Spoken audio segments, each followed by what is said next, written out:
Hi everyone, this is Anam. Welcome to global online NEET. So आज की इस video में हम देखेंगे कि काउंसलिंग स्टार्ट होने से पहले आपको किस किस बात का ध्यान देना है, किस तरीके से आपको प्रिपेयर रहना है। काउंसलिंग स्टार्ट होने से पहले आपको क्या करना है, एक बैक ऑफ लिस्ट आपके पास होनी चाहिए, ठीक है। क्योंकि एज यू नो कि अभी जल्द ही आपके नीट जो है एनटीए की तरफ से आपके आंसर के रिलीज हो जाएंगे। देन उसके बाद आपका रिजल्ट प्रॉपरली डिक्लेयर हो जाएगा और जैसे रिजल्ट आता है आफ्टर अ वीक और विद इन अ वीक आपके काउंसलिंग से रिलेटेड भी आपको नोटिस आना चालू हो जाएगा, ठीक है।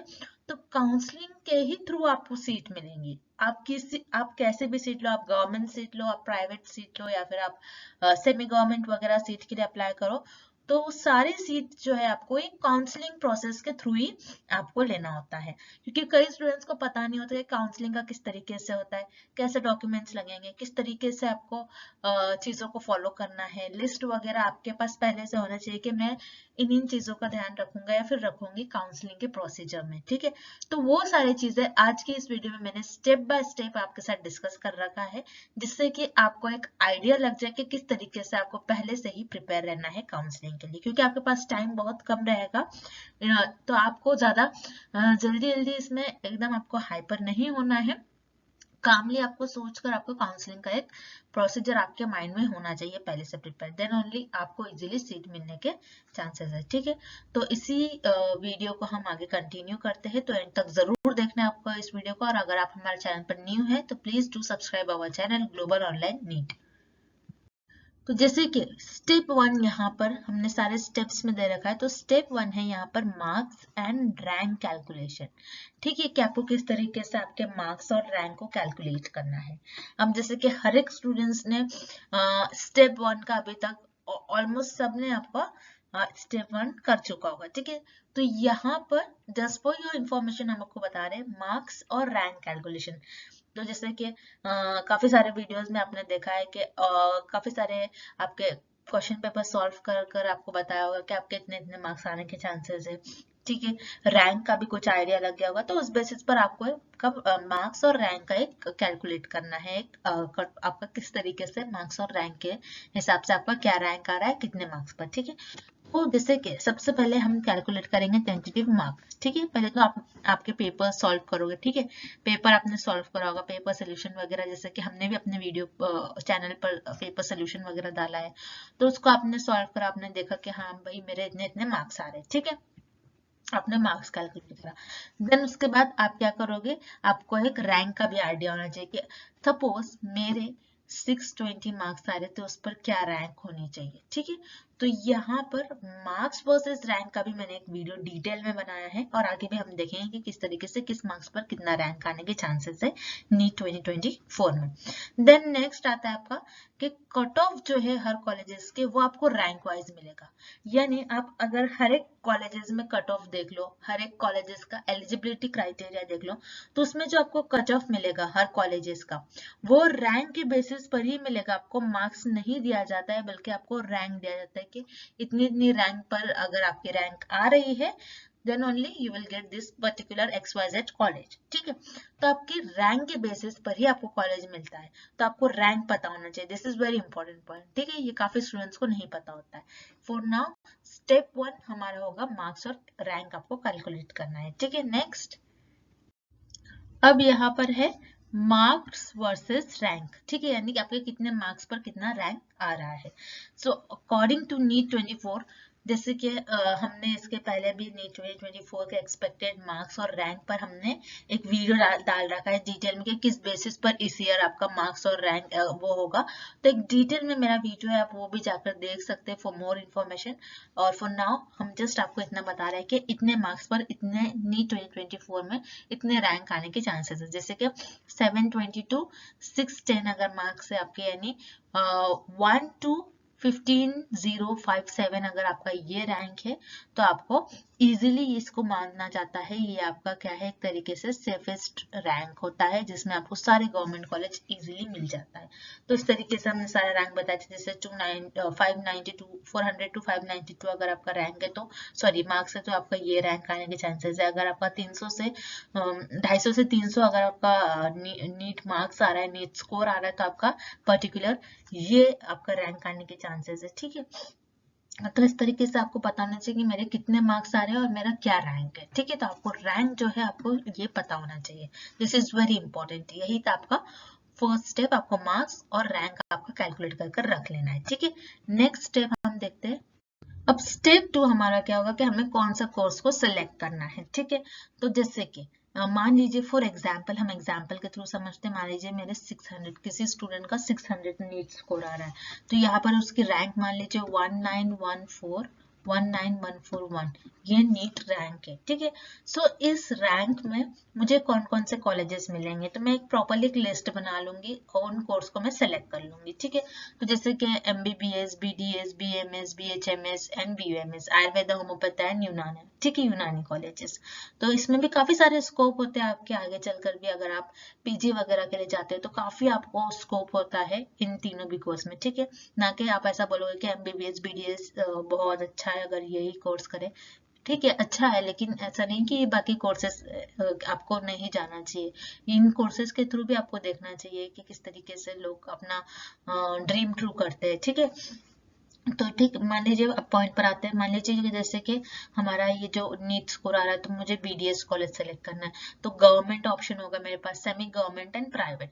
गवर्नमेंट क्या होता है, जो जनरली गवर्नमेंट ऑपरेट करती है, फी वगैरह कम होती है, ठीक है, तो गवर्नमेंट कॉलेज। देन उसके बाद semi government. Semi government college क्या होते हैं, बहुत से स्टूडेंट्स को गवर्नमेंट और प्राइवेट सीट का ही पता होता है, सेमी गवर्नमेंट सीट का नहीं पता होता है, ठीक है। इससे सेमी गवर्नमेंट कॉलेजेस होते क्या है वगैरह, तो उस पर मैंने एक डिटेल वीडियो बना रखा है कि उसमें हर चीज बताया, सेमी गवर्नमेंट कॉलेज किस तरीके से होते क्या है, कैसे कॉलेजेस होते हैं।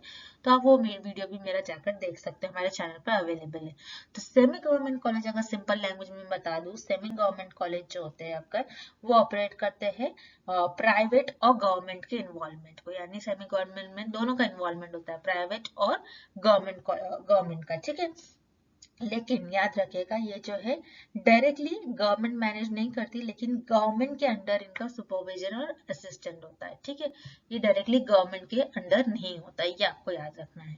तो इस तरीके से सेमी गवर्नमेंट कॉलेज होता है, और जनरली सेमी गवर्नमेंट कॉलेजेस में जो फी होती है वो प्राइवेट से तो कम होती है आपकी, लेकिन गवर्नमेंट से ज्यादा होती है आपकी फी, ये आपको याद रखना है, ठीक है। तो अगर आप इस तरीके से कह सकते हैं कि गवर्नमेंट और प्राइवेट की जो फीस होती है उनके बीच का एक बीच का आपका 50% आपका जो फी होती है वो सेमी गवर्नमेंट की होती है। तो आप ये सेमी गवर्नमेंट सीट के लिए भी आप अप्लाई कर सकते हैं। कई कई बार सब सेमी गवर्नमेंट जो सीट होती है वो वैकेंट हो जाती है, खाली हो जाती है इस तरीके से, तो आपको इस सीट का भी आपको ध्यान देना है। देन प्राइवेट, जैसे कि आपके स्टेट में आपको देखना है कि कौन कौन से कॉलेजेस अवेलेबल है, उस तरीके से आपने क्या कर लिया, आपके मार्क्स और रैंक के अकॉर्डिंग आपने आपका जो कोर्स है उसको आपने सिलेक्ट कर दिया कि मैं BDS करूंगा, या फिर मैं MBBS करूंगा, या फिर मैं BHMS करूंगा, इस तरीके से, ठीक है। देन आती है हमारी प्रायोरिटी लिस्ट, ठीक है। आपने क्या कर लिया, अपने इसमें से कोर्स सेलेक्ट कर लिए, हमारे कोर्स की प्रायोरिटी, आप पहले प्रायोरिटी दीजिए, ऐसा नहीं कि बस आपने एक ही चीज पकड़ कर बैठा है, नहीं। फर्स्ट नंबर पर मैं MBBS को दूंगी, देन सेकंड BDS को, देन थर्ड BHMS को, देन फोर्थ BMS को। इस तरीके से आप आपकी प्रायोरिटी लिस्ट बनाइए कि मेरा फर्स्ट प्रायोरिटी ये है, सेकंड प्रायोरिटी ये है, इन कोर्सेज को हम प्रायोरिटी देंगे। देन उसके बाद प्रायोरिटी बना रहे तो आप किस बेसिस पर आपके कॉलेज को आप सेलेक्ट कर रहे हो, तो first thing is very important कि आपका इंटरेस्ट होना चाहिए। अगर आपका इंटरेस्ट होगा तभी तो आप वो कोर्स कर पाओगे, ठीक है। क्योंकि मेडिकल कोर्सेज जो होते हैं जनरली काफी लॉन्ग ड्यूरेशन के 5 to 6 years होते हैं, उसके बाद आप PG भी करते हो, तो उस तरीके से आपको वो माइंडसेट से सोचना चाहिए, ठीक है। तो interest is very important. And second thing is financial condition, ठीक है। तो अगर हम एक प्रैक्टिकल बात करें, ठीक है, अगर प्रैक्टिकल बात करें तो आपको फी तो देना ही है, ठीक है। तो उसके लिए आपको फाइनेंशियल कंडीशन अच्छा होना चाहिए, या फिर आप लोन के लिए भी जा सकते हो, लेकिन फर्स्ट आपको फाइनेंशियल कंडीशन देखना है कि हमारा फैमिली बैकग्राउंड बहुत अच्छा है, ठीक है, आप वेल टू डू हो, तो आप प्राइवेट में भी जा सकते हो, ठीक है। प्राइवेट कॉलेजेस की भी पढ़ाई वगैरह बहुत अच्छी होती है, उनका लेवल भी काफी अच्छा होता है, तो आप वो भी एक बार चेक कर सकते हो। काफी सारे स्टूडेंट्स के काफी अच्छे मार्क्स आने के बाद भी वो प्राइवेट कॉलेज लेते हैं, तो इसी वजह से लेते हैं कि उनका एक ऐसा नहीं कि गवर्नमेंट सेमी गवर्नमेंट, काफी सारे स्टूडेंट्स इस तरीके से भी करते हैं, ज्यादा मार्क्स आने पर फिर भी प्राइवेट ले लेते हैं। तो वो चॉइस है कि उनके पास उतना पैसा है, ठीक है। तो financial condition is also very important while choosing your course, ठीक है। तो कोर्स चूज करिए, प्रायोरिटी आप लिस्ट बनाइए, आपकी कौन सी प्रायोरिटी फर्स्ट सेकंड आप किसको दोगे, उसमें क्या होना चाहिए, आपका इंटरेस्ट एंड फाइनेंशियल कंडीशन आपको देखकर आपको आपका चॉइस, आपकी प्रायोरिटी लिस्ट बनाना चाहिए, ठीक है। नेक्स्ट, जैसे कि मैंने तो आपके साथ बता दिया कि आप प्रायोरिटी लिस्ट बनाइए आपके कोर्स की, तो मैं आपको एक उदाहरण यानी सीधा साधा एग्जाम्पल दे दूंगी कि आपको प्रायोरिटी लिस्ट किस तरीके से बनाना है, तो आपको उस पॉइंट को आप और अच्छे से समझ पाओगे, आपको कोई भी कंफ्यूजन नहीं होगा, ठीक है। जैसे कि ऑप्शन 1, मान लीजिए मेरे पास ऑप्शन 1 मैंने इस तरीके से मैंने बना लिया। फॉर एग्जाम्पल, अगर मेरे 600 to 650 अगर किसी स्टूडेंट का नीट स्कोर आ रहा है, या फिर 500 to 600 के बीच में किसी का नीट स्कोर है, तो आप इस तरीके से आप लिस्ट बना सकते हैं। जैसे कि ऑप्शन 1, हम पहले तो एमबीबीएस हमारी प्रायोरिटी होगी, तो एमबीबीएस गवर्नमेंट कॉलेज, ठीक है। अगर मान लीजिए मुझे एमबीबीएस गवर्नमेंट कॉलेज नहीं मिलता है, तो मैं बीडीएस गवर्नमेंट के लिए जाऊंगी। अगर मान लीजिए मुझे बीडीएस गवर्नमेंट भी नहीं मिलता है, तो मैं एमबीबीएस प्राइवेट के लिए जाऊंगी। और अगर मान लीजिए मुझे एमबीबीएस प्राइवेट नहीं मिलता है, तो मैं बीडीएस प्राइवेट के लिए जाऊंगी। अगर मान लीजिए मुझे बीडीएस प्राइवेट भी नहीं मिलता है, तो आप आगे फर्दर आप उसी तरीके से बीएमएस गवर्नमेंट देख सकते हो, फिर बीएचएमएस गवर्नमेंट, बीएमएस गवर्नमेंट, अगर उनमें भी नहीं मिलता है तो उनमें भी आप प्राइवेट देख सकते हो। या फिर कोई, बहुत सारे स्टूडेंट्स का एमबीबीएस और बीडीएस ही होता है और वो ड्रॉप लेकर भी आगे बढ़ते हैं। तो इस तरीके से हमने, हर एक स्टूडेंट्स का एक अपना अपना ओपिनियन होता है, लेकिन कि आपको किस तरीके से लिस्ट बनानी है, पॉइंट की बात यहाँ पर ये है कि आपको प्रायोरिटी लिस्ट आपके कोर्सेज की किस तरीके से बनानी है, वो यहाँ पर हम आपको बता रहे हैं, ठीक है। नेक्स्ट, जैसे कि मान लीजिए ऑप्शन 2, सेकेंड ऑप्शन किसी स्टूडेंट का इस तरीके से हो सकता है कि मेरे इन नीट स्कोर में मैं पहले एमबीबीएस गवर्नमेंट सीट देखूं, एमबीबीएस गवर्नमेंट नहीं मिल रही तो मैं एमबीबीएस प्राइवेट सीट देख लूंगी। उसी तरीके से मैं बीडीएस गवर्नमेंट के लिए जाऊंगी। अगर मुझे गवर्नमेंट सीट नहीं मिली तो मैं उस कोर्स की प्राइवेट सीट के लिए भी अप्लाई करूंगी, ठीक है। इनके अलावा अगर मान लीजिए मुझे गवर्नमेंट प्राइवेट दोनों नहीं मिल रहा है, तो मैं सेमी गवर्नमेंट के लिए भी ट्राई करूंगी, क्योंकि सेमी गवर्नमेंट में सीट होती है लेकिन काफी कम होती है, तो वो भी आप देख लीजिएगा।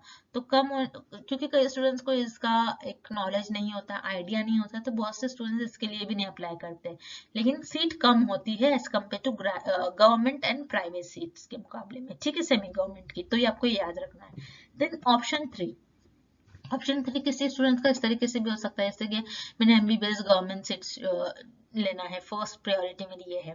देन एमबीबीएस प्राइवेट नहीं मिल रहा है तो डायरेक्ट मैं BMS government, then BHMS government, उसी तरीके से बीएमएस गवर्नमेंट, इस तरीके से हम सीट बना रहे हैं, ठीक है। इस तरीके से हमारी एक प्रायोरिटी लिस्ट होनी चाहिए कि हमें कौन से कॉलेज को, कौन से कोर्सेज को हमें ऊपर, सॉरी कॉलेज नहीं, कोर्सेज, ठीक है, याद रखना है कौन से कोर्स को हमें ऊपर रखना है, ठीक है।